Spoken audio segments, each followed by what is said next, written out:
Hello friends, എല്ലാവർക്കും മഴ തോരുന്നു മുമ്പ് എന്ന സീരിയലിൻ്റെ പുതിയൊരു എപ്പിസോഡിലോട്ട് സ്വാഗതം. അപ്പോൾ ഇന്നത്തെ എപ്പിസോഡ് തുടങ്ങുന്ന ബാലചന്ദ്ര റിസോർട്ടിൽ എത്തിയിരിക്കുകയാണ് കൃഷ്ണജയും അലീനയും കൊണ്ട്. അപ്പോൾ എന്നിട്ട് അലീനയെ വിളിച്ച് കുറച്ച് കാര്യങ്ങളൊക്കെ സംസാരിക്കുകയാണ്. അലീന, നീ ഒരുപാട് വിഷമിച്ചിരിക്കുകയാണെന്ന് എനിക്ക് മനസ്സിലാവാനേക്കാളേറെ വിഷമത്തിലാണ് ഞാനും. അപ്പോൾ നമുക്ക് രണ്ടു പേർക്ക് ഈ ദുഃഖങ്ങളിൽ നിന്ന് കരകയറിയേ പറ്റുള്ളൂ. അതിന് നീ എന്നെ സഹായിക്കണം, ഞാൻ നിന്നെ സഹായിക്കുക എന്നുള്ള രീതിയിൽ സംസാരിക്കുകയാണ്. നീ ഒരിക്കലും എന്നെ വിട്ടു പോകരുത്, നീയാണ് എൻ്റെ ആയുധം, ഒരു ഊന്നുവടി എന്ന് പറയുന്നത്. അപ്പോൾ കാര്യങ്ങളൊക്കെ വായിച്ചു നോക്കിയാൽ നീ എന്നെ ഒരു കണക്കിന് ചതിച്ചില്ല അലീന, ചെറിയ തോതിലെങ്കിലും. അതുപോലെ തന്നെ കുഞ്ഞിരാമമേനു എന്നെ ചതിച്ചില്ലേ, മനുശങ്കർ എന്നെ ചതിച്ചില്ലേ, എൻ്റെ ഭാര്യ വൈജയന്തി എന്നെ ഒരുപാട് കാര്യങ്ങളിൽ എന്നെ ചതിച്ചില്ലേ എന്നൊക്കെയുള്ള രീതിയിൽ ബാലചന്ദ്രൻ സംസാരിക്കുകയാണ്. പക്ഷേ അതിനുള്ള മറുപടിയൊന്നും അലീന കൊടുക്കുന്നില്ല. അപ്പോൾ നമുക്ക് എങ്ങനെയെങ്കിലും ഈ ഒരു പ്രശ്നങ്ങൾക്ക് നിന്ന് നമുക്ക് മോചനം നേടിയേ പറ്റുള്ളൂ ബാലചന്ദ്രൻ പറയുകയാണ്. എന്നിട്ട് കൃഷ്ണജയുടെ അടുത്ത് വന്ന് പറയുകയാണ്, മോൾ എന്താണ് അലീനയോട് മിണ്ടാത്തത്? അപ്പോൾ എനിക്ക് അച്ഛാ അങ്ങനെ ഒരു മാനസികാവസ്ഥയിലല്ല, ഇനി വീട്ടിൽ നമ്മൾ തിരിച്ചെത്തി എന്തൊക്കെയാണ് സംഭവിക്കാൻ പോകുന്നത് എന്നുള്ള രീതിയിൽ കൃഷ്ണജ വളരെയധികം വിഷമിച്ചിരിക്കുകയാണ്. അപ്പോൾ ബാലചന്ദ്രൻ പറയുകയാണ്, അതൊന്നും ഓർത്ത് മോൾ വിഷമിക്കേണ്ട, അതെല്ലാം അച്ഛൻ നോക്കിക്കോളാമെന്ന് പറയുകയാണ്. നമുക്ക് കുറച്ച് നേരം ഗാർഡനിലോട്ട് നടക്കാമെന്ന് പറഞ്ഞിട്ട് കൃഷ്ണജ അലീനയും കൂട്ടി ഗാർഡനിലോട്ട് പോവുകയാണ്. ആ സമയം മനുശങ്കർ വീട്ടിലെത്തുകയാണ്. അപ്പോൾ മനുശങ്കർ ഈ കാര്യങ്ങളൊന്നും അറിഞ്ഞില്ല. അപ്പോൾ മോട്ടിവേഷൻ ക്ലാസ്സിന് വേണ്ടിയിട്ട് മനുശങ്കർ കോട്ടയത്ത് പോയിരിക്കുകയായിരുന്നു. അപ്പോൾ തിരിച്ച് വീട്ടിലെത്തുകയാണ്. അപ്പോൾ ആ സമയം രാജീവ് മേനോനും ഹരിശങ്കറും കൂടി കാര്യങ്ങളൊക്കെ പറയുകയാണ്. അപ്പോൾ ഇന്ന് ഞങ്ങൾ രണ്ടുപേരും കൂടി വീട്ടിൽ പോയിരുന്നെന്നും അവിടെ നിന്ന് അലീനയെ ഡൈനിങ് റൂം തൊട്ട് വലിച്ചഴച്ച് റോഡിൽ കൊണ്ട് തള്ളിയെന്നും പിന്നെ അവളുടെ സാധനങ്ങളെല്ലാം കൂടി മുഖത്തോട്ട് വലിച്ചെറിഞ്ഞ് കൊടുക്കുകയും ചെയ്തെന്നൊക്കെ പറയുകയാണ്. അതെല്ലാം എടുത്തുകൊണ്ട് അവൾ സ്ഥലം വിട്ടെന്നൊക്കെ പറയുകയാണ്. അപ്പോൾ ഈ സമയത്തെങ്കിലും വൈജയന്തിക്ക് കുറച്ച് ആശ്വാസമായല്ലോ എന്നൊക്കെ രാജീവ് പറയുകയാണ്. അപ്പോൾ അങ്കിൾ എന്തറിഞ്ഞിട്ടാണ് പറയുന്നത്? ആശ്വാസമോ? അങ്കിൾ ഒരു ചെറിയൊരു കുരുക്കിനെ അഴിച്ചെടുക്കാനുള്ളതിന് അങ്കിൾ 100 കുരുക്കാക്കി വെച്ചിരിക്കുകയാണ്. അപ്പോൾ ഇത്രയും പ്രശ്നം ഉണ്ടാക്കിയിട്ട് ആവശ്യമുണ്ടോ എന്നൊക്കെ ചോദിക്കുകയാണ്. പിന്നെ എങ്ങനെയാണ് അവൾ അവിടെ നിന്ന് പറഞ്ഞു വിടുന്നത്? നീ ഒരു സന്ധി സംഭാഷണത്തിന് പോയിരുന്നല്ലോ, വല്ല ഒത്തും ചോദിക്കുകയാണ്. അതില്ല അങ്കിളെ, പക്ഷേ ഇപ്പോൾ നിങ്ങൾ ഈ നടത്തി വെച്ചിരിക്കുന്നത് വളരെ മോശമായിപ്പോൾ, ഇനി ഇതിൻ്റെ പ്രത്യാഘാതങ്ങൾ എന്താണെന്നൊന്നും എനിക്കറിയില്ല എന്ന് പറയുകയാണ്.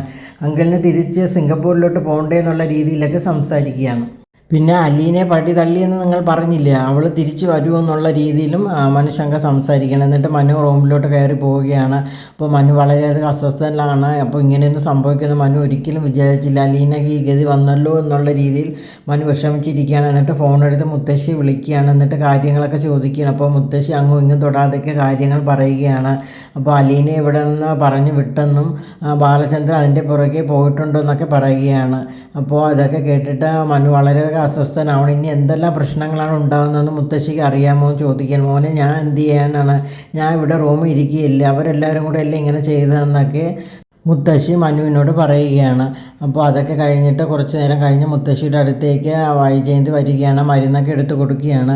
അപ്പോൾ വൈജയായിട്ട് ചോദിക്കുകയാണ്, നീ ഇവിടുത്തെ കാര്യങ്ങളെല്ലാം ശരിയായ രീതിയിലാണോ കൈകാര്യം ചെയ്തതെന്ന് ചോദിക്കുകയാണ്.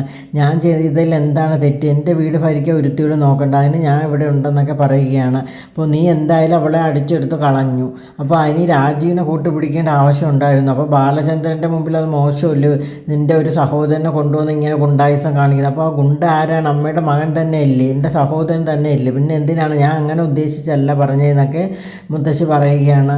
അപ്പോൾ നീ ഒരിക്കലും ബാലചന്ദ്രനെ കുറ്റപ്പെടുത്തരുത്. അന്നേ ബാലചന്ദ്രൻ പറഞ്ഞിരുന്നു അലീന ഇവിടെ നിന്ന് പടി ഇറങ്ങുമെങ്കിൽ ഒപ്പം പോകുമെന്ന്. ഇനി ബാലചന്ദ്രൻ തിരിച്ചു വരാതിരുന്ന നീ എന്ത് ചെയ്യൂടി എന്നൊക്കെ ചോദിക്കുകയാണ്. ഞാൻ അന്തസ്സായിട്ട് ജീവിക്കുക, അങ്ങേരെ വഴിക്ക് പോട്ടെ, എനിക്കൊരു ജോലിയുണ്ട്, ബാങ്ക് ബാലൻസ് ഉണ്ട്, അത് വെച്ച് ഞാൻ സന്തോഷമായിട്ട് ജീവിക്കുമെന്ന് വൈജയന്തി പറയുകയാണ്. ഇനി ഒരു പക്ഷേ അലീനയെ കൂട്ടിക്കൊണ്ട് ബാലചന്ദ്രൻ ഇങ്ങോട്ട് വന്നാൽ നീ എന്ത് ചെയ്യുമെന്ന് ചോദിക്കുകയാണ്.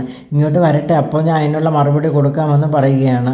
ഞാൻ ഇവിടെ മതിയെന്നും ഇവിടെ ഭരിക്കാൻ വരണ്ടെന്നൊക്കെ പറയുകയാണ് വൈജയന്തി. പക്ഷേ വൈജയന്തി വളരെയധികം അസ്വസ്ഥയാണ്. കാരണം ഇനി എന്തെങ്കിലും പ്രശ്നം ഉണ്ടാവുമോ, ബാലചന്ദ്രൻ തിരിച്ച് വരില്ലേ എന്നൊക്കെയുള്ള അസ്വസ്ഥതയിലിരിക്കുകയാണ്.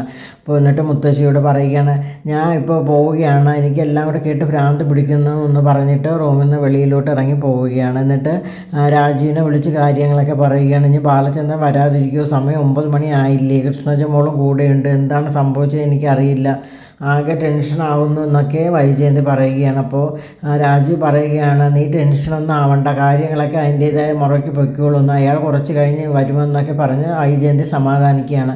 നീ സമാധാനമായിട്ട് ചെന്ന് കിടക്കുന്നൊക്കെ വൈജയന്തിയോട് പറയുകയാണ്. ഇപ്പോൾ മനുശങ്കറും എല്ലാവരും കൂടി ഭക്ഷണം കഴിക്കാനായിട്ട് ടേബിളിൽ ഇരിക്കുകയാണ്. അപ്പോൾ ഈ വൈജയന്തിയുടെ വിളിച്ച കാര്യങ്ങളൊക്കെ സംസാരിക്കുകയാണ്. അപ്പോൾ ആൻറ്റി അവിടെ കിടന്ന് ഇനി ടെൻഷൻ അടിച്ചിട്ട് എന്താണ്, പോയവരൊക്കെ പോയില്ല, ഇനി വന്നെങ്കിൽ വന്നെന്ന് പറയാമെന്നൊക്കെ പറയുകയാണ്.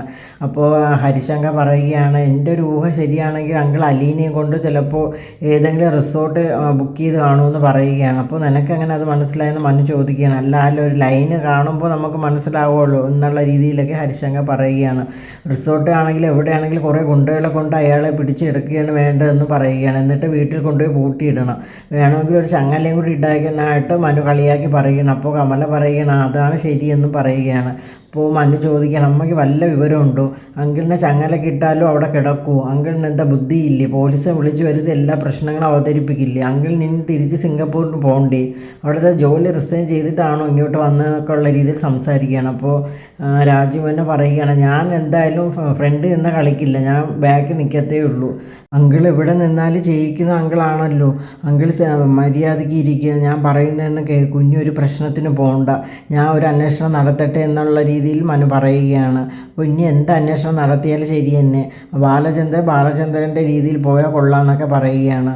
അങ്കിളിൻ്റെ സഹോദരിയുടെ കാര്യം മാത്രമേ നോക്കുന്നുള്ളൂ, എന്താണ് ആ പാവപ്പെട്ട മനുഷ്യൻ്റെ കാര്യം കൂടി നോക്കാത്തത്, അദ്ദേഹം ഒരു മനുഷ്യനല്ലേ, ഒരു മനസ്സില്ലേ എന്നൊക്കെ ചോദിക്കുകയാണ്. എന്തൊരു മനസ്സാണ് ചെയ്യുന്നത്, ഒരു വീട്ടിൽ വന്ന വേലക്കാരി അവളുടെ സ്ഥാനത്ത് നിർത്തണം, അല്ലാതെ അവൾക്ക് അധികാരം കൊടുത്ത് ഭാര്യ ഒറ്റപ്പെടുത്തുകയല്ല ചെയ്യേണ്ടത്. പിന്നെ വൈജയന്തിയുടെ കാര്യം, അവൾക്ക് സഹോദരങ്ങളായിട്ട് ഞങ്ങൾ 3 പേരേ ഉള്ളൂ, അവൾക്ക് എന്തെങ്കിലും പ്രശ്നം വന്നാൽ ഞങ്ങൾ ഇടപെടുക തന്നെ ചെയ്യുമെന്നും രാജീവ് മേനോൻ പറയുകയാണ്. ഇതെല്ലാം കേട്ടിട്ട് മനു വളരെയധികം ദേഷ്യത്തിൽ ഇരിക്കുകയാണ്. എന്താണെന്ന് വെച്ചാൽ നിങ്ങൾക്കുള്ള ചെയ്തോ എന്നുള്ള രീതിയിൽ ഇരിക്കുകയാണ്. പിന്നെ ഈ ഹരിശങ്കറിൻ്റെ കാര്യമുണ്ടല്ലോ, ഇവനിട്ട് അവൾ അലീനെ കൊടുത്തെങ്കിൽ അവളെ എവിടെയെങ്കിലും അവൻ കയറി പിടിച്ചു കാണും, അല്ലാതെ അവൾ അങ്ങനെ ചെയ്യത്തൊന്നും ഇല്ലയെന്ന് പറയുകയാണ്.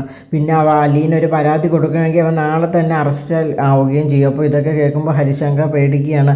അതിന് ഞാൻ അവളെ ഒന്നും ചെയ്തില്ലല്ലോ എന്നുള്ള രീതിയിലൊക്കെ സംസാരിക്കുകയാണ്. അപ്പോൾ ഇനി ഒരു പ്രശ്നത്തിന് പോകാതിരിക്കുന്നതാണ് നിങ്ങൾക്ക് എല്ലാവർക്കും നല്ലത്, അവർ വരുമ്പോൾ വരട്ടെ, എന്തായാലും ഞാൻ ഒരു അന്വേഷണം നടത്താമെന്ന് മനുശങ്കർ പറയുകയാണ്. അപ്പോൾ ഇതോടുകൂടി ഇന്നത്തെ എപ്പിസോഡ് ഇവിടെ അവസാനിക്കുകയാണ്.